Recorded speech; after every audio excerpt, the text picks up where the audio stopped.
nos retrasemos más. Estamos empezando 8:14. Por favor, tratar de ajustar el tiempo para acabar 7 o máximo 7:05, 7:10. Ya, más comentarios. Porque si no, nos vamos a retrasar y nunca vamos a avanzar las clases. Porque nos falta todavía TBC, lo que yo les voy a explicar también.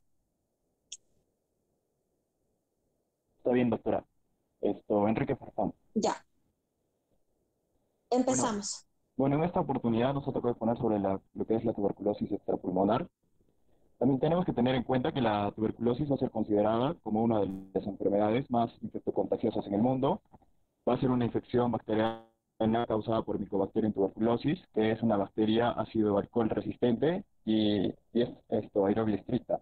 Eh, no, esta va a afectar, en este caso, principalmente también a tejidos y órganos fuera del parénquima pulmonar y va a representar el 20 a 25%, al 25% de casos de enfermedad tuberculosa. Esto se va a dar debido a la diseminación hematógena y linfática del bacilo del Mycobacterium tuberculosis, el cual, gracias a la inmunidad específica de nuestro sistema, va a lograr crear complejos anti-TNF-alfa o factor de necrosis tumoral alfa, interleuquina 12 y interferón gamma, los cuales protegen la bacteria formando granulomas encapsulados que contienen en su interior bacilos viables. Estas pueden aparecer tras una infección primaria en las edades extremas o por tratamientos que alteren la inmunidad celular. Va a estar causada por principalmente la edad, el sexo femenino, la infección por VIH y las comorbilidades. En la edad, la TBC pleural o meningia se va a dar en pacientes jóvenes, la TBC osteoarticular, ganglionar, genitourinaria y gastrointestinal se va a dar en pacientes adultos. En las comorbilidades se pueden dar en insuficiencia renal crónica, diabetes mellitus o la existencia de inmunodepresión. El diagnóstico principalmente se va a dar de acuerdo a los síntomas y signos, que pueden ser inespecíficos, y en ocasiones se presenta en pacientes con radiografía de tórax y vaciloscopía de esputo negativo, lo que va a dificultar que se tenga en consideración en el diagnóstico inicial. Se debe realizar una prueba de tuberculina, interferón gamma, para descartar la presencia de infección tuberculosa. Estas técnicas van a ser basadas en la detección del interferón gamma en sangre. Bueno, la tuberculosis pleural va a ser una forma muy frecuente de tuberculosis extrapulmonar, que va a representar aproximadamente un 20% de los casos. Es la causa más común en derrames pleurales en las zonas endémicas y es la segunda forma más común de la tuberculosis extrapulmonar, después de la linfática. Su fisiopatología principalmente se va a deber porque produce como una reacción de hipersensibilidad a los antígenos de la micobacteria tuberculosa en el espacio pleural. Estos antígenos entran en el espacio pleural por la ruptura de los focos pleurales. Los síntomas y signos principales que se van a encontrar pueden ser, ¿no? Los no infectados con VIH y los infectados con VIH que van a presentar, los no infectados, fiebre de aparición aguda, los infectados con VIH, fiebre un 85%, tos un 77%, un dolor torácico, disnea, pérdida de peso mayor de 2 kilos, eh, pueden presentarse también lo que es la diaforesis o sudoración nocturna, la diarrea, hepatoesplenomegalia, linfadenopatías. La distribución del derrame pleural va a ser tanto en la derecha como en la izquierda, va a ser bilateral, se puede observar un patrón miliar, aproximadamente de 7 al 10% de casos, y se van a observar adenopatías entre el 5 y el 18%. En cambio, en los no infectados con VIH vamos a presentar expectoración no productiva, dolor torácico, también deforesis, debilidad, disnea, va a estar acompañado a veces de pérdida de peso, va a haber un conteo de glóbulos blancos por lo general que va a estar normal, el derrame pleural va a estar ocasionado usualmente, va a ser unilateral y de pequeño y moderado tamaño. Su aparición va a ser mayormente en el lado derecho y en el izquierdo un 55% versus un 45%. El derrame pleural va a poder evolucionar en un empiema caracterizado por presentar líquido purulento que contiene numerosos organismos. El empiema se va a asociar a una pleura engrosada, cicatricial o calcificada. El diagnóstico definitivo de tuberculosis pulmonar extrapleural, perdón, depende de la demostración del Mycobacterium tuberculosis. Pueden ser las muestras de esputo, que se va a hacer toser al paciente para obtener una muestra de esputo que será examinada posteriormente en el laboratorio. También se va a poder utilizar el líquido pleural para sacar la muestra y hacer un frotis y luego analizarlo. Por último, también biopsiar lo que es el pleura del paciente pulmonar. Bueno, en los hallazgos radiológicos vamos a tener que el derrame pleural tuberculoso no complicado no tiene ninguna característica propia, pero habitualmente va a ser unilateral y muestra una clara tendencia a organizarse y locularse, especialmente después de realizar maniobras invasivas como punciones o biopsias. En la tomografía computarizada va a ser característico observar la TBC pleural evolucionada, va un engrosamiento uniforme de contornos lisos de ambas pleuras, la parietal y la visceral, cuya densidad se va a ver aumentada por por el contraste y separadas por el líquido pleural en cantidad variable. En pocas ocasiones pueden observarse en la tomografía computarizada finos tabiques de fibrina, incluso en las fases relativamente precoces. Vamos a, vamos a obtener una prueba cutánea de tuberculina, que se va a dar en áreas de baja prevalencia de tuberculosis o sin vacunación. Va a ser un resultado positivo en la prueba de tuberculina, que va a ser evidencia de apoyo en el diagnóstico de nuestra tuberculosis pleural. El resultado negativo en aproximadamente un tercio de los pacientes, el cual no descarta el diagnóstico no va a descartar el diagnóstico de tuberculosis pulmonar extrapleural. Se va a utilizar cada vez menos, especialmente en países con alta carga de tuberculosis, y el paciente, si está inmunodeprimido con infección por VIH o tiene desnutrición severa, la prueba cutánea siempre va a ser negativa. En cambio, en la tinción y el cultivo de micobacterias, vamos a ver que va a ser necesario obtener el esputo, además del líquido pleural, para el frotis de bacilos ácidos rápidos y el cultivo de Mycobacterium tuberculosis. Tenemos que tener en cuenta que va a ser importante incluso en ausencia de afectación parenquimatosa el paciente con derrame pleural no diagnosticado. El cultivo de líquido pleural tiene una mayor rentabilidad dependiendo del medio de cultivo que se utilice. No, el bacilo se va a identificar en el 12 a 36% de los casos y los medios líquidos son más sensibles. El examen directo de líquido pleural no inmunocompetente va a ser negativo solo en el empiema tuberculoso y sí en inmunodeprimidos, en VIH va a ser positivo.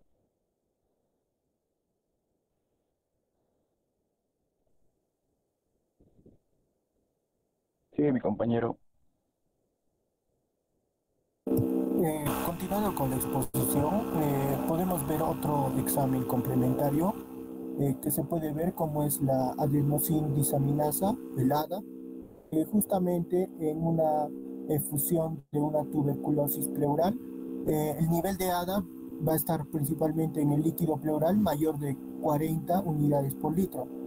Esto principalmente, esta enzima va a ser catalizada por la conversión de la adenosina y la desoxiadenosina en iosina y desoxiiosina.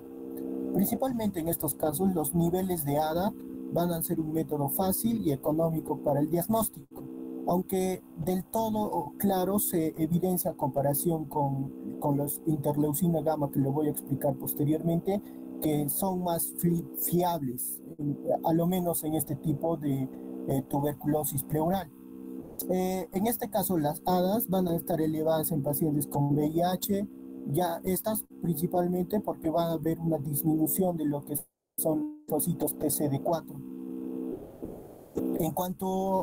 Cuanto más alto esté el nivel, en estos casos el paciente va a tener lo que es, ¿no es cierto?, las probabilidades de que haya la efusión de la tuberculosis pleural. Y esto va a ser un valor predictivo negativo y positivo en países donde haya mayores valores de TBC. En este caso principalmente va a haber dos formas moleculares, como es la ADA1, que principalmente va a estar mediada por la mayor actividad de linfocitos y monocitos, y en el ADA2 principalmente por monocitos, que esto justamente va a producir lo que es la efusión de la tuberculosis pleural. En el cuadro que nos indican, nos pueden dar una precisión de lo que son las causas y la orientación clínica. Esto principalmente en fluidos serosos. Podemos observar que en el derrame pleural tuberculoso el ADA va a estar mayor a 35 unidades por litro, principalmente con predominio del ADA2. Y en el derrame pleural neoplásico o epiama, el ADA va a estar entre 40 unidades por litro y más que todo, sobre todo por el predominio del ADA1. En pericarditis tuberculosa o en una tuberculosis peritoneal con un ADA principalmente entre 30 unidades por litro y 35 unidades por litro respectivamente. Y en una meningitis tuberculosa, el ADA va a estar entre 8 a 9. Este es vital cuando hablamos de tuberculosis del sistema nervioso central, en el cual el ADA va a ser uno de los valores que nos van a poder indicar realmente la certeza de la TB. Siguiente, por favor. Como ya les había explicado, el interferón gamma, según estudios, principalmente va a ser una citoquina liberada por las células TCD4, que estas principalmente lo que van a realizar es va a incrementar la actividad bactericida de los macrófagos. Esto justamente va a condicionar a que haya un diagnóstico para la efusión de la tuberculosis pleural sea mejor que la del ADA. En algunos ensayos se pudo evidenciar de que en pacientes infectados con la Mycobacterium tuberculosis, pero no van a ser menos útiles para identificar en pacientes con TB pleural. Hay otras pruebas bioquímicas como la neuterina o la leptina, entre otras, que no nos van a dar una evidencia que llegue, estos marcadores no nos van a dar ninguna evidencia de que nos produzca una alta sensibilidad y especificidad para poder realizar el diagnóstico de tuberculosis pleural. Siguiente, por favor. Bueno, la biopsia pleural, lo principal va a ser que es el diagnóstico definitivo para poder realizar el diagnóstico de la efusión de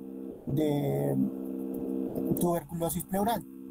Esto justamente en casos de biopsia con aguja ciega de pleura. Principalmente las biopsias pleurales guiadas por tomografía y ecografía van a ser útiles en casos de derrame pleural. Ya sabemos que cuando existan pacientes con derrame pleural, de control principalmente se tiene que realizar una ecografía y posteriormente analizar si necesita o no un drenaje torácico y posteriormente realizarlo, ¿no? Como primer método que se le puede realizar al paciente.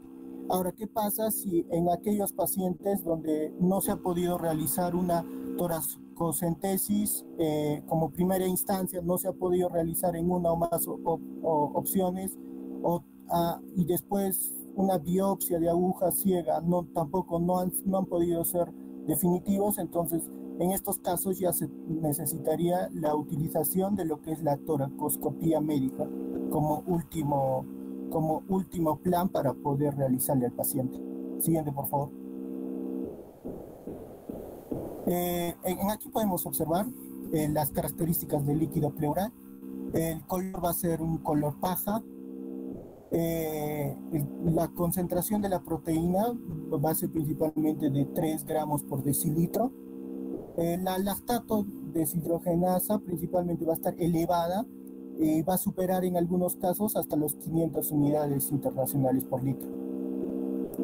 Los linfocitos van a estar en un 60-90%, se va a encontrar predominantemente neutrófilos, estos principalmente en los primeros días y de la inflamación pleural. Y estos van a conseguir con que a los últimos días va a ser ya también un incremento y predominio de lo que son los linfocitos. El pH va a estar entre levemente ácido, menor de 7.30 en un 20% de los casos. La glucosa generalmente va a estar entre 60 y 100 miligramos por decilitro.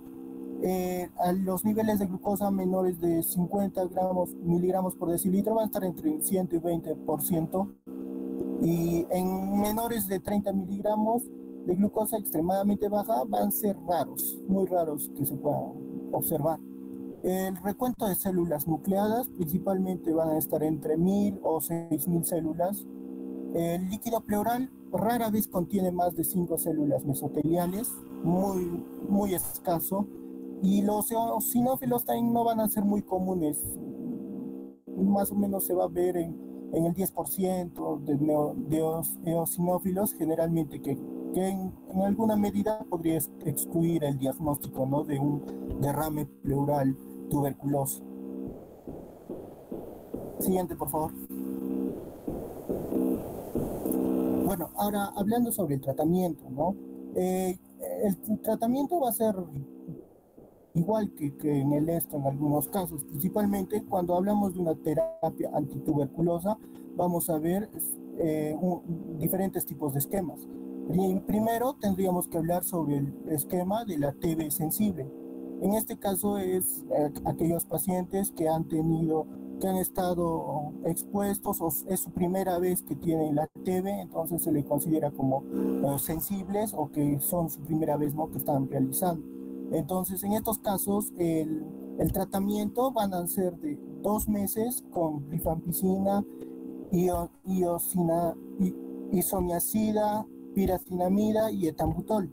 Y posteriormente hacen un cambio de 4 meses por 3 veces por semana de rifampicina y isoniazida, que justamente va a ser el tratamiento del esquema TB sensible.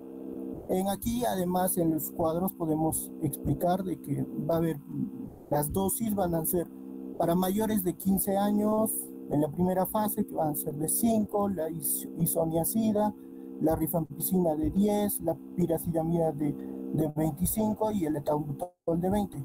Mientras que en menores de 15 va a haber una leve diferencia, ya que los valores van a estar incrementados principalmente en la isoniazida en 5 miligramos, va a ser principalmente ahora ya de 10, la rifampicina va a ser de 15, la piracinamida de 35 y el etambutol de 20. Estos principalmente, cuando vamos a ver en el cuadro, en la segunda fase de ambos, vamos a poder observar de que las dosis van a incrementar, ya que se le van a poder realizar solamente 3 veces por semana, y entonces se va a incrementar levemente la dosis en la isoniazida y en la rifampicina. Siguiente, por favor. Ahora, en el esquema, en el esquema también se veía en pacientes con TB por VIH, en los cuales el tratamiento era ya también 2 meses con isoniazida, rifampicina, etambutol y piracidamida, y la segunda fase ya era con 7 meses, ¿no? En estos casos era diario, las dos fases. Siguiente, por favor. Esto es más que todo, sobre todo para pacientes con TB resistente. En estos también vamos a poder observar los grupos, ¿no? Primeramente los de primera línea, que van a ser ya los conocidos, que son la isoniazida, la rifampicina, etambutol, piracidamida. Aquí se aumenta la streptomicina. Los del grupo 2 van a ser más, sobre todo, agentes inyectables, como la kanamicina o la amikacina o la copriamicina. En el grupo 3 se va a ver lo que son las fluoroquinolonas, que las más utilizadas son la moxifloxacina y la levofloxacina. En el grupo 4 van a ser los bacteriostáticos orales de segunda línea, como la etionamida, la cicloserina o el ácido paraaminosalicílico. En el grupo 5, agentes con evidencia limitada van a observarse como el linezolid, la amoxicilina más ácido clavulánico, el meropenem, el imipenem y entre otros como la claritromicina. Siguiente, por favor. Justamente este esquema resistente va a ser por la clasificación según la norma técnica de salud.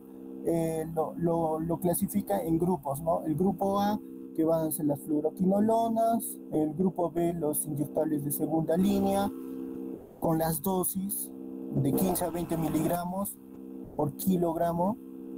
En el grupo C van a estar los de segunda línea vía oral, que van a estar aquí la etionamida, la cicloserina o el linezolid. En el grupo D, otros agentes como los de primera línea, ¿no? La piracetamida, el etambutol, la isoniazida, principalmente eso es lo que se puede observar. Siguiente, por favor. Justamente aquí están los tipos de esquemas, ¿no? Primeramente el estandarizado, el empírico y el individualizado. El estandarizado principalmente va a ser la primera fase de 6 a 8 meses con etambutol, piracinamida, levofloxacino, kanamicina, cicloserina, todos estos medicamentos diarios. Y la segunda fase va a ser entre 12, o sea, un año a más o menos año y medio, donde van a tener todos los anteriores menos la kanamicina. Y esto es justamente diario. Ese va a ser el esquema estandarizado. Mientras que el empírico va a ser de acuerdo a la prueba de sensibilidad rápida a isoniazida o a rifampicina. Cuando hablamos del esquema cortado, principalmente para el objetivo es de obtener altas tasas de curación. Otro es evitar la resistencia adicional y mejorar a la adherencia del tratamiento. Principalmente cuando hablamos como el último esquema, que es el esquema individualizado, se da en aquellos pacientes con diagnóstico de TB resistente con resultados de la prueba de sensibilidad convencional para medicamentos de primera y segunda línea, que estos ya van a ser dependiendo a cada paciente. Siguiente, por favor. Justamente aquí podemos observar que la primera fase va a ser de 4 a 6 meses con la kanamicina y moxifloxacino, y además de esto se van a aumentar lo que es la isoniazida a dosis altas y etambutol. En la segunda fase va a ser de 5 meses, va a estar la moxifloxacina a dosis altas, la cicloserina, la piracinamida y el etambutol diario. Siguiente, por favor. La toracocentesis terapéutica, principalmente la terapia, justamente va a ser con el objetivo de reabsorber el líquido pleural. Esto principalmente hasta 6 semanas, se puede decir, ¿no? En pacientes con disnea, que haya un derrame pleural, justamente va a ser uno de los principales síntomas clínicos que debemos evaluar para poder estar ante algún tipo de alteración a nivel de la pleura, un derrame pleural. Aparte de esto, los fibrinolíticos, ¿no? Se dice de que el tratamiento antituberculoso, el 25% muestran un engrosamiento pleural. ¿Y para qué sirve? Justamente los fibrinolíticos lo que nos va a ayudar es que va a disminuir el grado de engrosamiento pleural en este tipo de pacientes con tuberculosis pleural. Los corticosteroides, su uso se dice que es un poco controvertido, ya que se dice que puede ayudar a cortar la duración de la fiebre y el tiempo de reabsorción de líquidos. Principalmente en casos que haya un daño sistémico, como fiebre, malestar, dolor pleurítico, y esto justamente después de las 2 semanas de haber recibido el tratamiento antituberculoso y también la toracocentesis terapéutica. Siguiente, por favor. En pacientes con VIH va a existir lo que es el síndrome inflamatorio de reconstrucción inmune, en el cual puede que el paciente haya un empeoramiento paradójico de los signos y síntomas, esto en los primeros meses, al inicio de la terapia retroviral. Y esto va a condicionar a mayor riesgo de infecciones si hay el uso de corticosteroides. El empiema por TB principalmente va a ser infecciones crónicas, activas y poco común en el espacio pleural. Estos van a estar con presencia de pus, va a haber una pleura visceral calcificada y en los frotis y cultivos de bacilos se va a encontrar justamente el agente infectante. Entonces, la penetración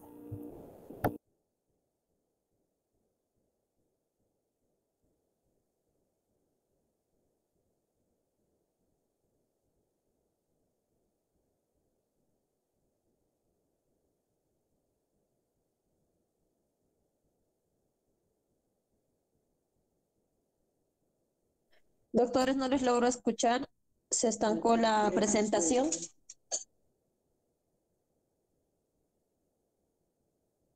Doctora, sí, lo escucho bien. Ah, ya. Entonces, ya, recién les logro doctora, escuchar nuevamente. sí, Ya, doctora, continuemos. ya, doctora. Entonces, como indicaba, en este tipo de pacientes con empiema por TB, entonces la penetración de medicamentos anti-TB va a estar alterada y justamente en estos casos se va a necesitar un drenaje quirúrgico. Eh, en estos casos, para controlar la situación se va a necesitar un régimen estandarizado contra el TB, una toracocentesis y posteriormente, si es necesario, una neumonectomía extrapleural, que va a ser lo indicado en este tipo de pacientes. Siguiente, por favor. El diagnóstico diferencial para poder analizar este tipo de pacientes con TB pleural, principalmente diagnósticos diferenciales van a ser por un NM, un derrame pleural que pueda ser producido por un NM. Entonces, en este caso, para poder excluir, sería principalmente una citología del líquido pleural que nos podría indicar de que se trata de una causa de un NM, ¿no? de pulmón.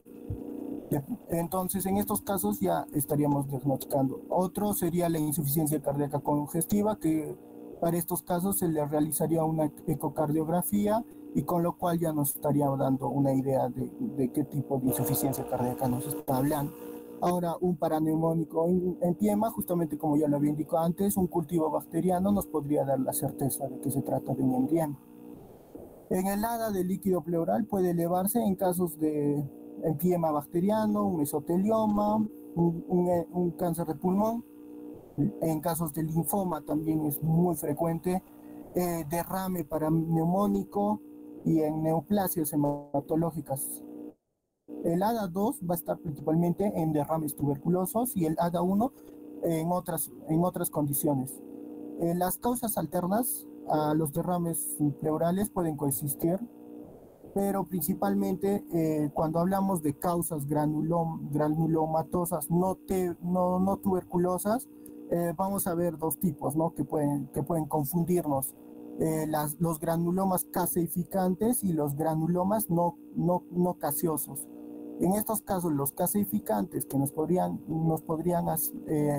llevar a un mal diagnóstico podrían ser, por ejemplo, la infección por hongos, una histoplasmosis o un criptococos que nos podría dar esa evidencia. Ahora, los no caseosos, los más frecuentes son la sarcoidosis, ¿no? Y además de ello, la beriliosis, que también es muy frecuente. Sígueme, por favor. Cuando hablamos de otro tipo de tuberculosis extrapulmonar, hablamos de la milia y justamente en la radiografía vamos a poder observar micronódulos por todo el parénquima pulmonar. Justamente esta enfermedad va a ser por resultante de una diseminación hematógena, lo que va a condicionar a que haya una infección primaria progresiva y a la larga esto va a reactivarse un foco latente que en condiciones favorables va a haber una propagación por todo el torrente sanguíneo. Y justamente eso es lo que se va a evidenciar en lo que es en una placa de tórax, en la cual va a haber micronódulos en todo el parénquima. Siguiente, por favor. En las manifestaciones clínicas, con mayor certeza se puede decir de que va a haber mayores probabilidades de que sea de forma subaguda o crónica, mientras que estos pueden presentar con problemas de crecimiento, en algunos casos fiebres de origen desconocido, puede también estar con una disfunción de uno o más sistemas de órganos o sudoración nocturna que va a ser frecuente. En la aguda, esta TB miliar puede ser fulminante, ya que va a producir un daño multiorgánico. Esto nos puede condicionar a un shock séptico o hasta un síndrome de dificultad respiratoria aguda que va a ser fatal para el paciente. Además de ello, puede haber una causa relativa, aunque es rara, de insuficiencia respiratoria aguda y síndrome de dificultad respiratoria aguda, que es muy poco probable que tenga estas dos alteraciones, ¿no? Siguiente, por favor. Los síntomas como ya lo había explicado antes, va a haber una sensación de alza térmica, sudoración nocturna. A partir de esto va a haber anorexia, y justamente por la anorexia va a haber pérdida de peso, debilidad. En estos va a haber disnea, dolor torácico pleurítico. En los gastrointestinales puede haber dolor abdominal, náuseas. A nivel nervioso, del sistema nervioso central, va a haber alteraciones en la conciencia. A nivel pulmonar, signos principales, estertores, roncus. Ya cuando hay una alteración, como ya lo habíamos dicho, multiorgánica, va a haber hepatomegalia, esplenomegalia, ascitis, ictericia, puede haber alteraciones dermatológicas también hasta en gran medida, ¿no? Siguiente, por favor.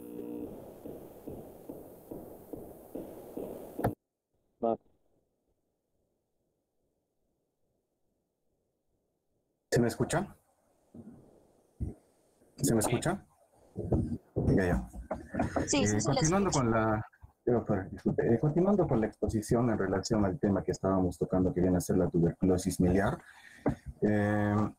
como mi compañero había mencionado con anterioridad, los síntomas que caracterizaban, los signos y síntomas que caracterizaban esto, venía a ser lo que era la anorexia, lo que era la pérdida de peso. Esta estaba acompañada de lo que era una sensación de alza térmica, en general, la presencia de sudores nocturnos, que es muy característico, algunas manifestaciones respiratorias, que viene a ser disnea, dolor torácico, algunas manifestaciones gastrointestinales como náuseas y vómitos. Eso por mencionar algunas consideraciones.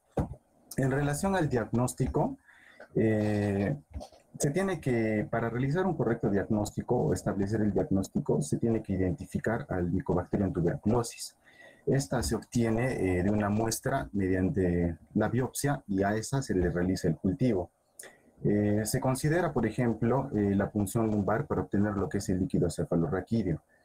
Podemos apoyarnos en la neuroimagen, y donde encontraremos realces meningeos basales, y también la presencia de lo que es hidrocefalia, pero la hidrocefalia solo se presenta en condiciones donde se bloquea, debido a los exudados que se produce, se bloquea lo que son las cisternas, y a consecuencia de eso se produce lo que es la hidrocefalia. En cambio, en el contexto de un derrame pleural y el derrame pericárdico o la citis, lo que se evalúa viene a ser el líquido que es obtenido. Y la evaluación según el sistema se basa en relación al órgano que es involucrado. Por ello, las muestras de los tejidos afectados permiten un examen histopatológico y el cultivo de estas muestras. Siguiente, por favor. El frotis y el cultivo. Estas vienen a ser las herramientas estándar para establecer lo que es el diagnóstico en la tuberculosis. Si bien es cierto, la histopatología, por otro lado, en un contexto de tuberculosis, generalmente demuestra que estamos hablando demuestra la inflamación granulomatosa. Las pruebas moleculares dependen mucho de la disponibilidad, porque existen condiciones o ambientes hospitalarios donde no disponemos de las pruebas moleculares. En relación a la aplicación de los ácidos nucleicos, En el 2010 la OMS recomienda esta porque nos permite detectar el ADN del Mycobacterium tuberculoso mediante la reacción en cadena de la polimerasa. Y en relación a la radiología, se tiene que mencionar que un tercio de los casos pueden aparecer como unas condiciones normales. Y en caso de que aparezca, se caracteriza por la presencia del patrón micronodular. Y si queremos evaluar lo que es la afectación pulmonar o una afectación hepática o esplénica en condiciones extrapulmonares, el caso, se debe acceder a lo que es una tomografía axial computarizada, que viene a ser la prueba más sensible en este tipo de casos. Siguiente, por favor. Bien, el tratamiento. En caso de una tuberculosis miliar con un compromiso del sistema nervioso central, la primera fase son de 2 meses, como se ve en el esquema. Son con los medicamentos estándares, la isoniazida, la rifampicina, la piracidamina y el eputol. Estas en una administración diaria, 50 dosis. Y la segunda fase viene a ser de 10 meses, de la misma manera, diaria, pero utilizando lo que es isoniazida y rifampicina. En condiciones en las que el paciente tenga una meningitis o una pericarditis, hablemos de pacientes que son niños o pacientes que sean adultos, se recomienda lo que es el uso de los corticoides, la corticoterapia. El fármaco viene a ser la prednisona, como dice en la imagen, de 1 a 1.5 miligramos por kilogramo día, en un periodo de 2 a 4 semanas. Y esta debe reducirse periódicamente y progresivamente el 30% de la dosis semanalmente hasta que se produzca la suspensión del fármaco. Siguiente. Ya. Tuberculosis del sistema nervioso central. Presentamos las condiciones más comunes, bueno, en algunos casos, estas condiciones, por ejemplo, la primera viene a ser lo que es la meningitis tuberculosa. Es una condición causada cuando la bacteria se disemina al cerebro. Y también no solo el cerebro, sino también la columna. Desde otro lugar, generalmente viene a ser se disemina desde los pulmones. Existen algunos factores de riesgos previos para desarrollar lo que es una meningitis tuberculosa, por mencionar algunos, por ejemplo, que haya tenido el paciente una TB pulmonar, la inmunosupresión, ya sea tal vez por una enfermedad como el VIH y también el consumo excesivo de alcohol.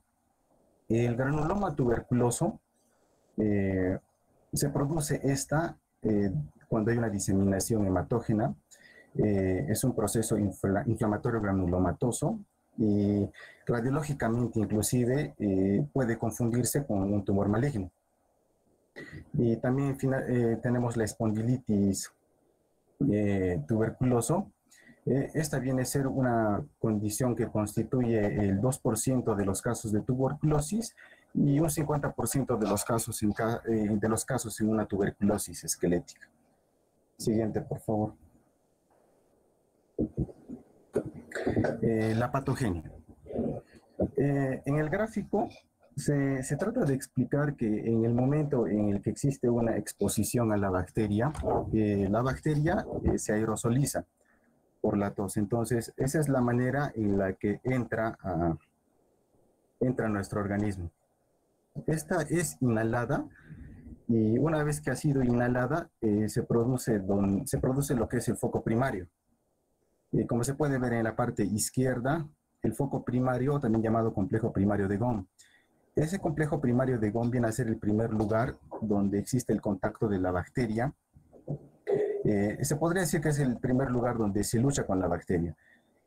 Se caracteriza por la presencia de adenitis regional, linfangitis y neumonitis, que se le conoce por eso como el complejo primario de Gom.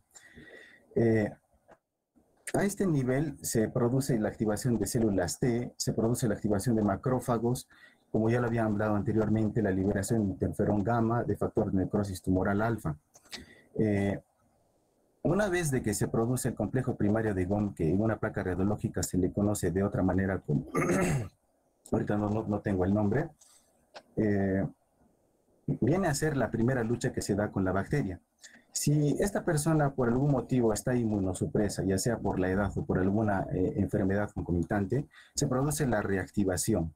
Al producirse la reactivación, la bacteria, que hablamos de una bacteria que es aeróbicamente estricta, se localiza en lo que son los lóbulos superiores, pero se sigue manteniendo a nivel de los pulmones.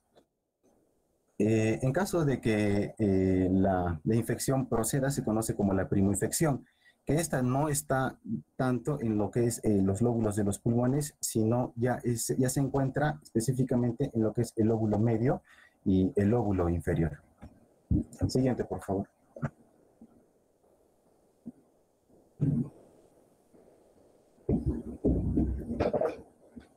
TBC extrapulmonar en el sistema nervioso central.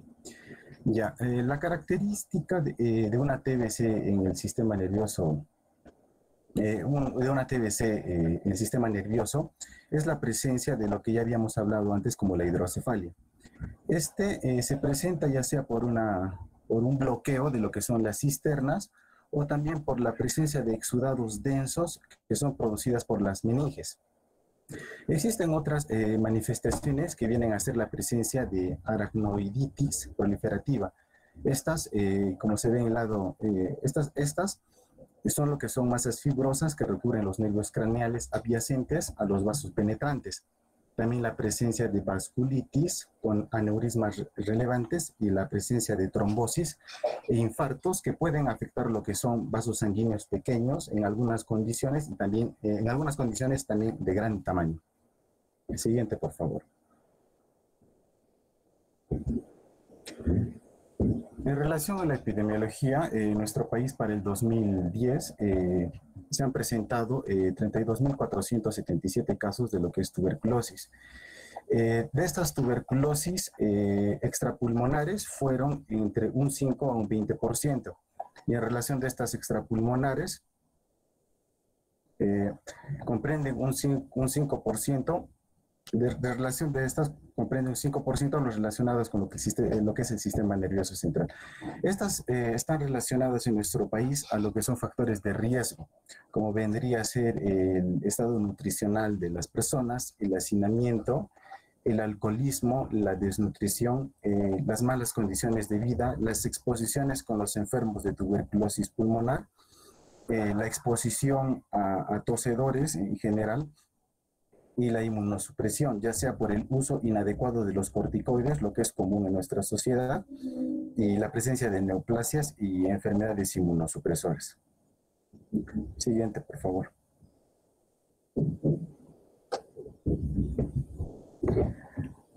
Por mencionar algunas manifestaciones clínicas, encontramos lo que viene a ser las mialgias, la anorexia, la pérdida de peso.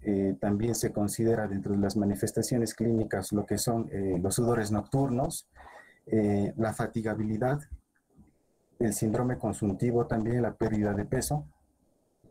En los niños, como en algunas condiciones es difícil evaluar o ellos puedan expresar sus síntomas, se puede ver la irritabilidad de ellos, la somnolencia, la dificultad para alimentarse y sobre todo también el dolor abdominal.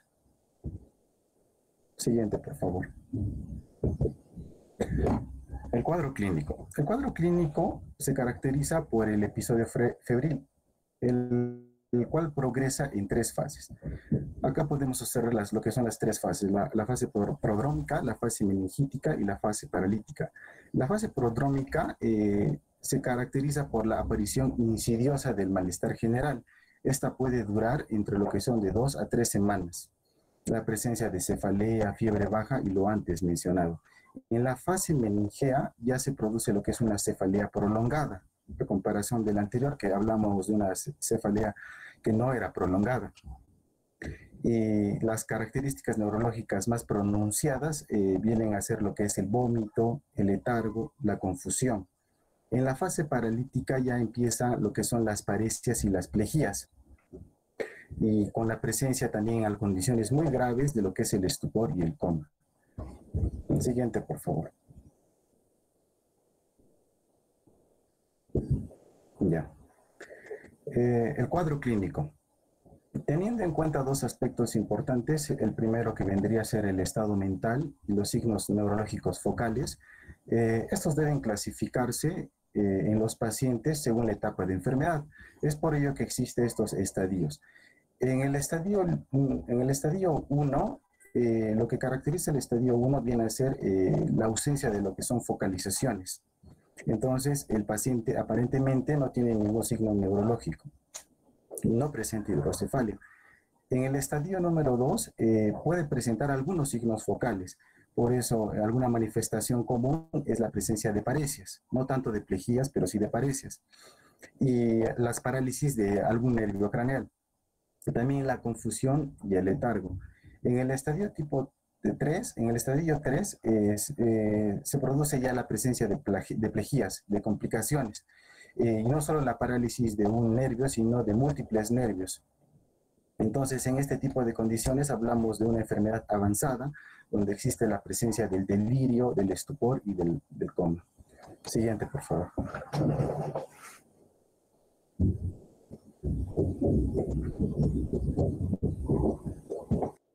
Bueno, continuando con la exposición, mi compañero ya lo mencionó sobre el tuberculoma. Básicamente, los tuberculomas son focos de granulomas, ¿no? Que van a ser conglomerados dentro del parénquima cerebral. Estos se van a desarrollar a partir de la coalescencia, ¿no? De tubérculos adquiridos durante el periodo anterior a la basilemia hematógena, ¿no? Mi compañero lo explicó en la fisiopatología. Vamos a ver que es una forma poco frecuente de tuberculosis a nivel del sistema nervioso central. Es una sola masa, tiene una formación granulomatosa, es de predominio central, puede resolverse con la terapia administrada o tiende a calcificarse, ¿no? Los síntomas van a ser convulsiones, cefaleas, síntomas neurológicos focales, la hemiplegia o hipertensión intracraneal, ¿no? Algo importante a destacar del tuberculoma es que se debe evitar hacer una punción lumbar sin antes haber descartado, ¿no? Que el paciente tenga hipertensión intracraneal, porque puede complicar. Ahora, cuando hablamos de la aracnoiditis espinal tuberculosa, vamos a ver que se da mayormente en zonas de alta incidencia, ¿no? Como se describe, es una enfermedad inflamatoria focal en uno o múltiples niveles de la médula, ¿no? Que se conduce a un encapsulamiento gradual de la misma por un exudado gelatinoso y fibroso, con síntomas que se pueden desarrollar y progresan lentamente durante semanas y meses, ¿no? Y puede culminar con un síndrome meningio. Es de inicio subagudo, con signos de compresión medular, dolor radicular, hiperestesias o parestesias, afectación a nivel de los nervios que involucra disfunción de esfínter vesical o rectal, ¿no? Siguiente, por favor. Ahora, básicamente el diagnóstico, vamos a ver, ¿no? Análisis de líquidos cefalorraquídeo, es citoquímico. Primero vamos a verlo, la presencia de pleocitosis. La pleocitosis es, ¿no?, la presencia de células en el líquido cefalorraquídeo con predominio de linfocitos, ¿no? Ahí está mal, es mayor a 100 células, de 100 a 500 células por mililitro, ¿no? Por microlitro. Después vamos a tener como segundo inciso la proteinorraquia, ¿no? Esto va a ser mayor a el 45% del valor normal en plasma, ¿no? O también va a ser mayor a 100 miligramos por decilitro, ¿no? Vamos a ver un aumento de las proteínas. Y tercero va a ser una disminución de la glucosa en el líquido cefalorraquídeo, ¿no? Menor al 60% de la glicemia basal, ¿no? En sangre. Esto también puede variar, algunas bibliografías consideran menor a 50 o menor a 40, ¿no? Ahora, la adenosinasa, mi compañero ya lo explicó, básicamente va a ser, ¿no? Esta enzima va a formar parte del metabolismo de las purinas. Es muy importante su medición, pues es una prueba complementaria útil, ¿no?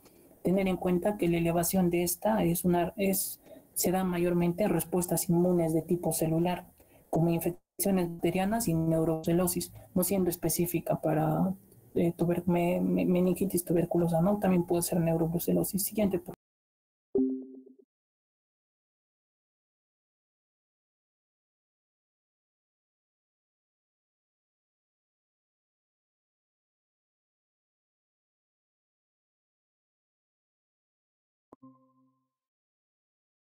proteínas en líquido cefalorraquídeo, y la segunda va a ser por una hipocloremia plasmática, ¿no? Desarrollándose un síndrome de insuficiencia suprarrenal, ¿no? Causado por la tuberculosis. El PPD vamos a ver que va a ser mayor o igual a 10 milímetros en adultos. Vamos a ver signos de demostración microbiológica de tuberculosis extraneuronal, evidencia radiológica o histopatológica, ¿no? Y antecedentes epidemiológicos. Siguiente, por favor.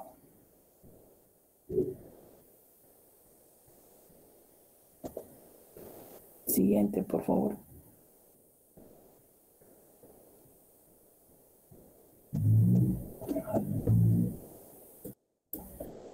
Siguiente, por favor.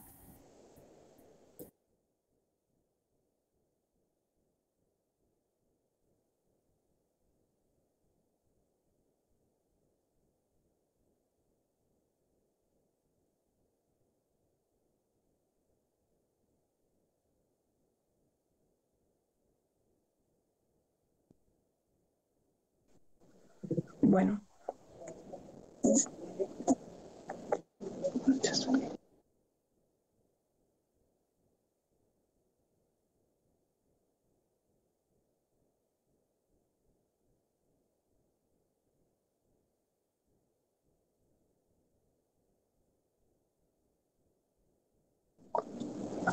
Siguiente, por favor.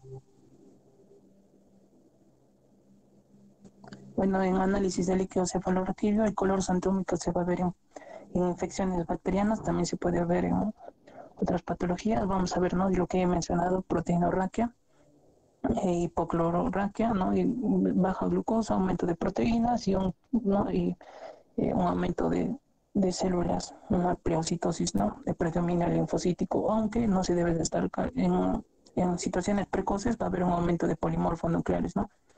Ahora también el aumento de la enzima adenosina dinasa, ¿no? En el bacteriológico vamos a ver que va a haber la demostración del bacilo ácido alcohol resistente en líquido cefalorraquídeo. Mínimo se deben realizar 3 hasta máximo 4 punciones lumbares al día de por medio, ¿no? Se debe utilizar un tubo se debe utilizar, se debe sacar de 10 a 15 ml de líquido cefalorraquídeo. El microorganismo es visualizado en coágulos de fibrina o sedimento de 200 a 500 campos de alto poder, ¿no? Este debe ser examinado por más de un observador.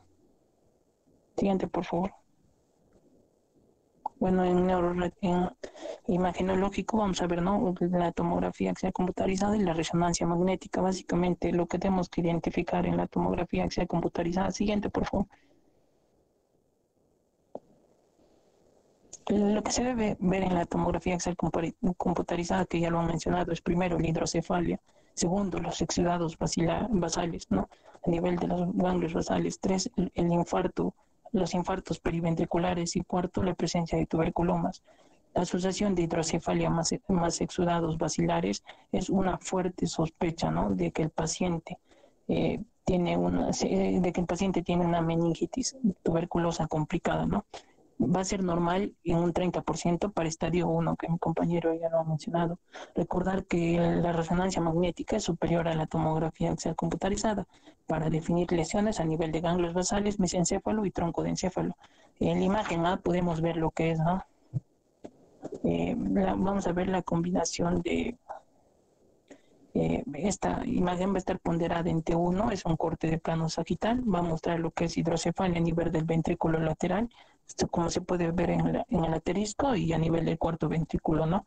Lo que se puede ver en la flecha. En la imagen B vamos a ver que va a ser una secuencia en T2 FAIR, esta va a ser en plano axial, muestra hidrocefalia moderada, ¿no? En ventrículos laterales, edema transependimario, como se puede ver en las flechas están señalando el edema transependimario. Esto se va a dar a causa de una producción, se va a dar a causa de una obstrucción a nivel del circuito reabsorción del líquido cefalorraquídeo que se produce en los ventrículos, ¿no? Y vamos a ver también borramiento de los surcos. En la imagen C se va a ver la misma secuencia, pero esta vez hidrocefalia en el tercer ventrículo, el asterisco señala eso, y edema también transependimal, ¿no? Que señala la flecha. Y un borramiento de surcos. Siguiente, por favor. Bueno, los criterios, ¿no? Van a ser criterios clínicos, donde vamos a tomar en cuenta los signos y los síntomas, y criterios de patología clínica, ¿no? Vamos a tomar como la microscopía y cultivos bacteriológicos. En B vamos a ver los cloruros, que ya he mencionado, porque hay una disminución de estos, y pleocitosis, ¿no? De predominio linfocítico. Siguiente, por favor. El diagnóstico inicial se va a dar, ¿no? Se va a decir que es una tuberculosis, una meningitis tuberculosa definitiva, cuando va a haber la presencia de criterio clínico con criterio laboratorial, ¿no? Sea este criterio laboratorial sea 1, 2 o 3, ¿no? Que se ha sido mencionado. Una meningitis tuberculosa alternante probable, un criterio clínico A más un criterio clínico B, ¿no? Y así, una meningitis tuberculosa probable o una meningitis tuberculosa posible, ¿no? Va a estar agrupada en 4 grupos. Va a ser confirmado si la microscopía después de la curación sin Nielsen o cultivo o el PCR son positivos, ¿no? Siguiente. Bueno, la resonancia magnética, vamos a ver, ¿no? Va a ser la prueba de elección. Básicamente va a haber una hipercaptación de las meninges basales, va a haber la presencia de hidrocefalia, y vamos a ver que va a haber lesiones con cooptación de contraste, ¿no?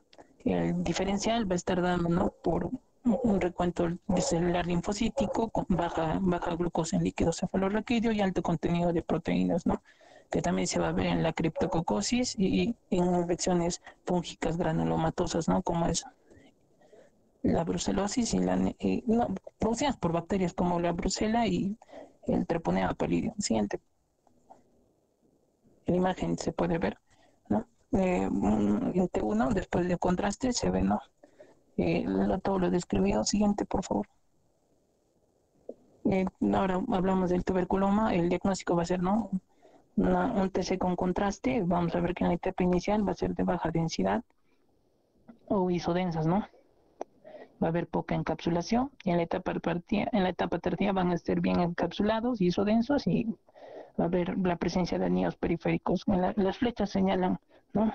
La presencia de anillos periféricos. Siguiente. Y ahora, respecto a la aracnoditis, vamos a ver que el diagnóstico va a ser tanto tomográfico como a nivel de resonancia magnética, ¿no? La resonancia magnética va a ser el examen más utilizado, y sí, el más utilizado, pues vamos a ver, ¿no? La presencia de una masa a nivel en relación a la columna vertebral. Siguiente. El tratamiento se debe iniciarse el tratamiento antituberculoso ante la sospecha, ¿no? De tuberculosis a nivel del sistema nervioso central. Vamos a ver las 4 drogas, tanto isoniazida, rifampicina, piracinamida y etambutol, ¿no? Durante 2 meses diario. Siguiente. El esquema que el MINSA propone es el siguiente. Siguiente, por favor. Ya, este es el esquema que propone el MINSA de TB extrapulmonar. Vamos a ver que la primera fase va a ser de 2 meses, ¿no? De los medicamentos mencionados diario, que en total van a ser 50 dosis, y después en segunda fase se va a dar isoniazida y rifampicina, ¿no? 10 meses diario, que va a ser en un total de 250 dosis, ¿no? Vamos a ver que va a variar la isoniazida va a variar en dosis a nivel de personas mayores a 15 años o menores a 15 años, ¿no? En caso de meningitis, pericarditis y formas miliares en niños y adultos, debe añadirse corticoterapia sistémica, una dosis recomendada de 1 a 1.5 miligramos por kilo de peso por día, ¿no? De prednisona o su equivalente por 2 a 4 semanas, seguidos de una disminución progresiva del 30% de la dosis cada semana hasta su suspensión. Le doy paso a mi compañero. Ya bueno, continuando con la exposición, para el tratamiento de una tuberculosis meningial se tiene que tener en cuenta si es que el paciente va a tener VIH o va a tener resistencia a algún medicamento. En el caso de que el paciente tenga infección con VIH, el tratamiento algunas guías mencionan que el tratamiento antirretroviral se debe retrasarse a la instauración del tratamiento antituberculoso. Esto se puede hacer entre unas 8 semanas para que el paciente se pueda acostumbrar al tratamiento antituberculoso, y después recién se le pueda dar inicio al tratamiento antirretroviral. Las guías recomiendan que esto se debe hacer, ya sea porque el paciente se acostumbra a los efectos adversos que pueda presentar debido al tratamiento antituberculoso, o para que se minimicen los efectos adversos, o si es que se presentan efectos adversos, para que se verifique qué medicamento es el que está produciendo el efecto adverso. Ya, en caso de las resistencias medicamentosas, los estudios demuestran que la isoniazida es el medicamento que presenta mayor tasa de resistencia. En caso de que se presente esta, la guía indica que se debe aumentar la dosis a 15 miligramos por kilogramo al día. En una dosis normal, en un paciente mayor a 15 años, se debe dar de 5 a 5 kilogramos al día. En cambio, para resistencia a isoniazida se debe dar una dosis de 15 miligramos al día. Y además se le debe añadir una fluoroquinolona y un aminoglucósido inyectable, como los que ya mencionaron mis compañeros. La siguiente, por favor. Ya, en el caso, como mi compañero también ya lo mencionó, se debe dar una terapia de glucocorticoides. Esto se debe dar se puede dar con dexametasona o prednisona. En el caso de que se use la dexametasona, se debe dar en niños se debe dar una dosis de menor a 25, en niños de menor de 25 kilos se debe dar una dosis de 8 miligramos al día. En el caso de que estos sean pacientes adultos o jóvenes, se debe dar mayores a 25 kilogramos, se debe dar de 0.3 a 0.4 miligramos por kilogramo al día. Y en el caso del que se use prednisona, se debe dar en niños de 2 a 4 miligramos por kilogramo al día y en adultos y jóvenes de 60 miligramos al día. La siguiente, por favor. Ya, cirugía. En el caso, la cirugía está indicada en los pacientes que tengan tuberculosis meningia o del sistema cerebral. La cirugía está indicada cuando haya hidrocefalia. En el caso de que exista la hidrocefalia, se debe dar una cirugía de descompresión para que la presión intracraneal sea reducida y los daños neurológicos se reduzcan al mínimo. Esta intervención debe ser inmediata cuando el paciente se presente con estupor o esté en coma. Esto se debe dar mediante una incisión en la calota, y esto se puede hacer atravesando ya sea el lugar del tercer ventrículo hacia una conexión hacia las cisternas basales. En el caso de los tuberculomas se prefiere el tratamiento médico, como ya mi compañero lo mencionó, siempre y cuando no haya hidrocefalia obstructiva. Siguiente, por favor.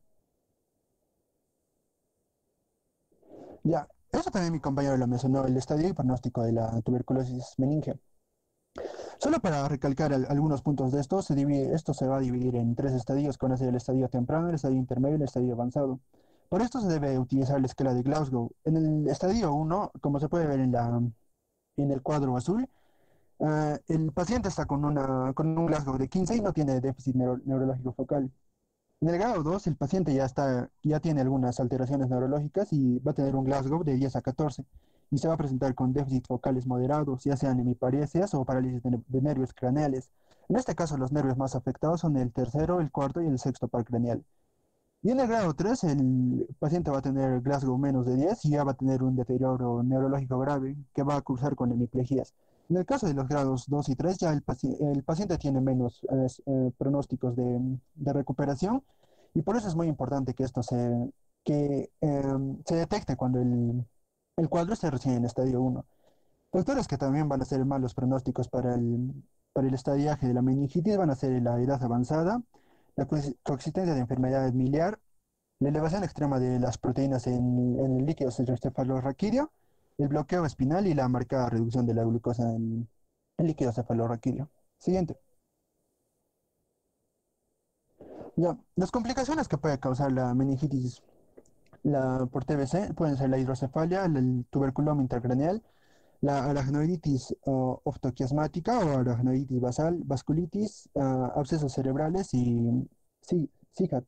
En el caso del síndrome por secreción inadecuada de ADH, esta se puede causar porque mayormente el exudado tiende a depositarse en los ganglios basales y en la base del cráneo. Y al depositarse en la base del cráneo, este va a afectar al tálamo y por ende va a afectar a los núcleos paraventriculares y supraópticos, por lo cual se va a reducir se va a alterar la producción del ADH.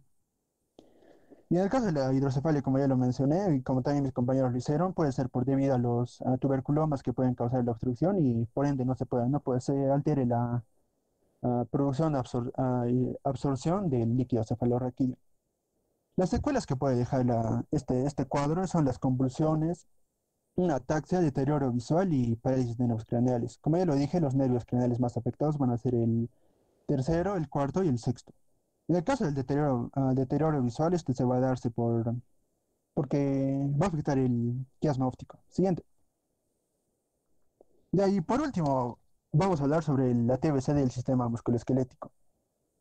Este va a suponer un 35% de todas las formas de tuberculosis extrapulmonares y el 2% de todos los casos de tuberculosis en general.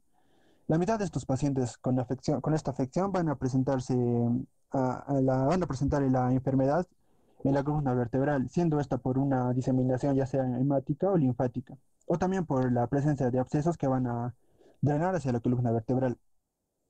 En segundo lugar se va a encontrar la artritis tuberculosa, seguida de la osteomielitis extraespinal. La tuberculosis vertebral se va a denominar mal de Pod o espondilitis tuberculosa.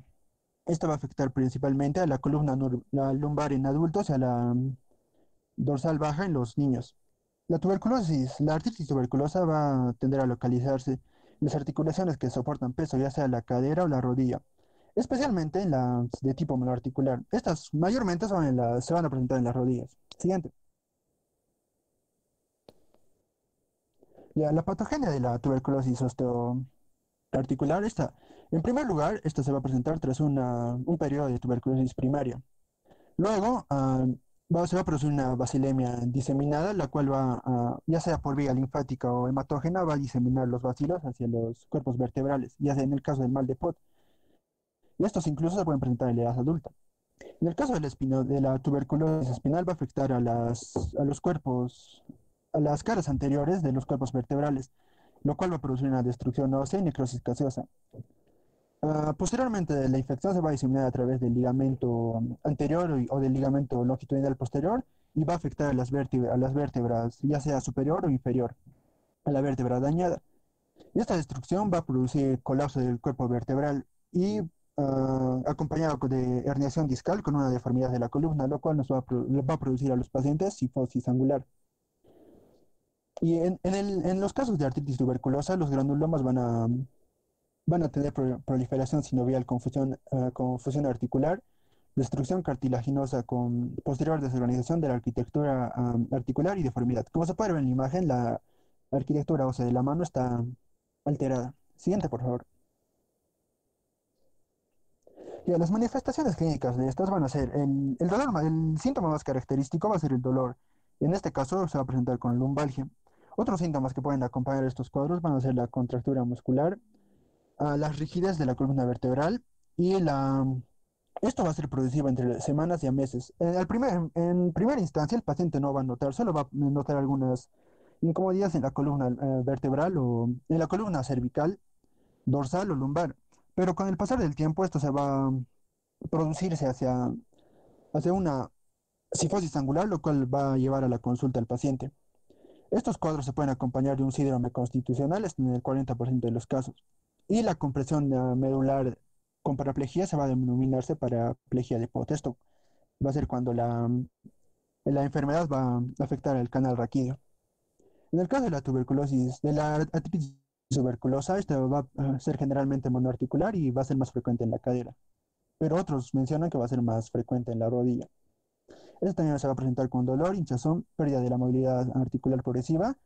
Y en pacientes con latentes se puede producir destrucción articular con deformidad local y rigidez articular. Siguiente, por favor.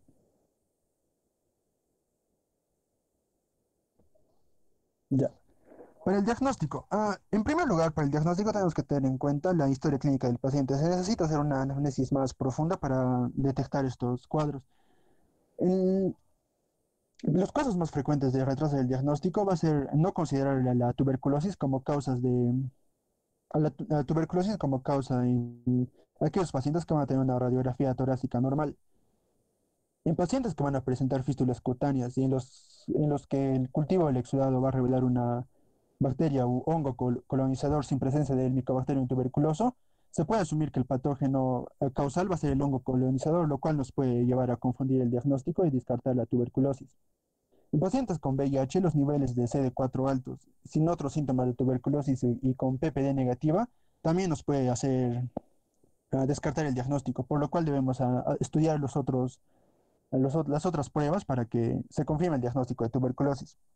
El mal de Post también va a afectar ya sea las presentaciones clásicas afectan ya sea la columna dorsal o lumbar, pero en algunas otras presentaciones pueden afectar los dos al mismo tiempo. En el caso de la artritis tuberculosa, en esto se pueden encontrar cambios inespecíficos como osteopenia y articular, lesiones óseas localizadas en la periferia y estrechamiento gradual del espacio interarticular. Estos tres signos radiológicos se les va a conocer como la tríada de Femister. Como se puede ver en la imagen de la radiografía de la mano, va a ver la osteopenia y la deformidad de la mano. Siguiente, por favor. Ya, la radiografía, la tomografía computarizada, el mielograma y la resonancia magnética van a ser de utilidad limitada en el diagnóstico de tuberculosis ósea, ya que no van a existir características patognomónicas la cual nos va a hacer diferenciar a otras patologías óseas. La resonancia magnética es la prueba de elección para valorar la extensión a tejidos blandos y a la compresión medular en el caso de la espondilodicitis. En el mal de Pot, la imagen va a objetivar hiperintensidad en T2 y en la supresión de tejido graso. Esto va a ser adyacente a los platillos vertebrales junto con hipointensidad en T1. Como se puede ver en la imagen, estas son imágenes de la rodilla, en las imágenes de la radiografía donde se puede ver una estrechez del espacio intervertebral, en la estrechez del espacio interarticular, perdón. Ya, un PCR para Mycobacterium en tuberculosis en el líquido articular no va a ser el test de actualidad validado. Y el diagnóstico de confirmación se va a hacer por histología y por el cultivo de material obtenido por medio del PAF o de la biopsia. Siguiente, por favor. Ya, para el tratamiento de la tuberculosis osteoarticular se va a seguir el mismo esquema que mis compañeros ya mencionaron, que va a consistir en la isoniazida, rifampicina, piracinamida y etambutol, solo que la duración del tratamiento va a cambiar. En el caso de la fase 1 va a ser los 4 medicamentos por 2 meses, a dosis diarias, hasta llegar a cumplir las 50 dosis. Y en el caso de la fase 2 va a ser solo con isoniazida y rifampicina, en 10 meses también a dosis diarias hasta que se cumplan las 250 dosis. Por esto, como ya lo mencioné también, se va a recomendar el tratamiento quirúrgico cuando el paciente tenga déficit neurológico avanzado, déficit neurológico progresivo a pesar del tratamiento médico, cuando haya confirmación diagnóstica de algún compromiso neurológico y cuando haya una cifosis de más de 40 grados en el momento de la presentación. Siguiente. Ya bueno, eso es todo, doctora. Muchas gracias.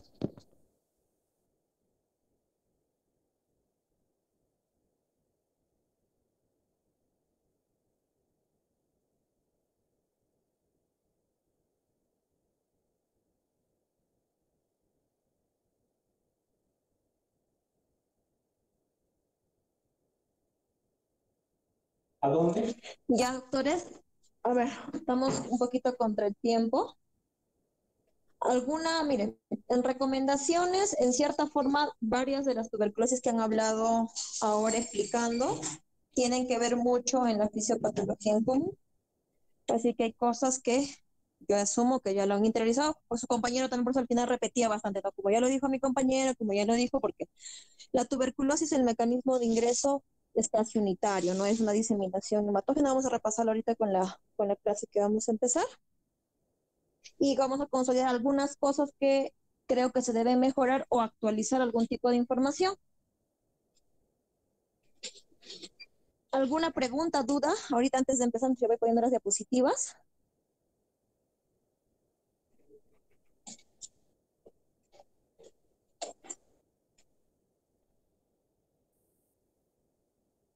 Sí, te traigo.